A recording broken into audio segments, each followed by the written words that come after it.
We are in my happy place, the greenhouses at Howlett Hall on main campus, where we're talking controlled environment agriculture on Extension Today. Extension Today is sponsored by the Ohio State University College of Food, Agricultural, and Environmental Sciences. I'm here with my good buddy Mark Krogel, a lecturer in the Department of Horticulture and Crop Sciences and a master of the greenhouse. We have nutrient film technique, we have deep water culture, and we have high wire propagation. I know you have some planting upcoming with the students. What varieties are you going to put into these systems? So in the deep water culture and the NFT both, which are hydroponic systems, we'll be putting in some lettuce. We have both red and green types, a little bit of bok choy, some mizuna, so that they get a little experience with something besides lettuce, which is our standard crop for these systems. The lettuces and the greens, then they would be commonly sold to like a restaurant or grocery stores or industry here in Ohio? Sure, in Ohio and elsewhere. The commercial industry in Ohio uses larger forms of these systems, of course.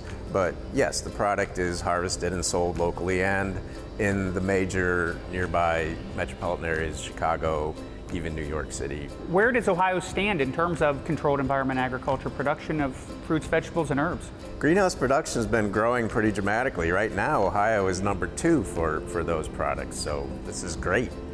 That is outstanding. This is a great place for you to instruct students here in the College of Food, Agriculture, and Environmental Sciences in controlled environment agriculture technique that mimics what they would use in industry. They learn both the fundamental physiology of what's happening out here in the greenhouse, and then they come out here and actually see it and work with it, and so they have the understanding and the practical knowledge of how these maintenance techniques and production techniques work. How do you go about addressing challenges with pollination here in the greenhouse? In this small setting where we have just a few plants, we actually hand pollinate. So the tomato will use a little vibrating wand. We'll touch it to the truss, the flowering truss, and that will cause the pollen to shed. Normally bees would do that. Bumblebees in a commercial greenhouse are very commonly used to do the pollination. When did you start the seedlings in the little cubes before they went into the high wire system? In November, I planted seeds of tomatoes, the peppers, and those were grown in tiny little cubes. And then when those got big enough, they got moved up to the 4-inch cube and grown on to a sizable transplant, roughly 10 inches tall or so. And then at the first day of class, which is in the first week of January, they were placed onto the slabs in these rows. So they were a 10-inch plant at the beginning of January, and now they're several feet long. So that's, shows the productive capacity of this situation. So that's really interesting to me that you start with that same method of the little tiny rock wool cubes, the exact same way that I grow in an NFT system in my office, so that I can have my own fresh tomatoes and my own fresh lettuce that I grow indoors in the cold weather.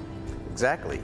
So the process is the same, it's scalable. So whether it's that tiny little system in your office, some kind of representative system here, or literally acres of greenhouse, it all uses the same process, just at a different scale.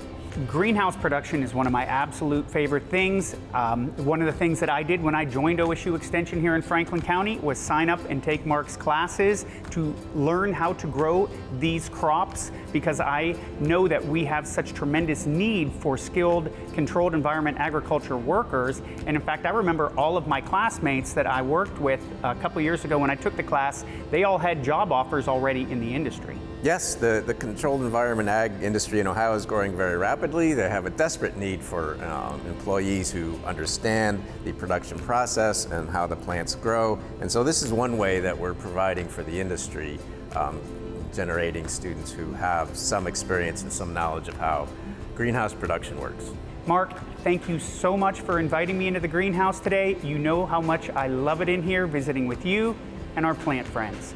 For more information on how you can learn how Ohio State is growing our next generation of skilled agricultural workers, head to go.osu.edu/Extension Today.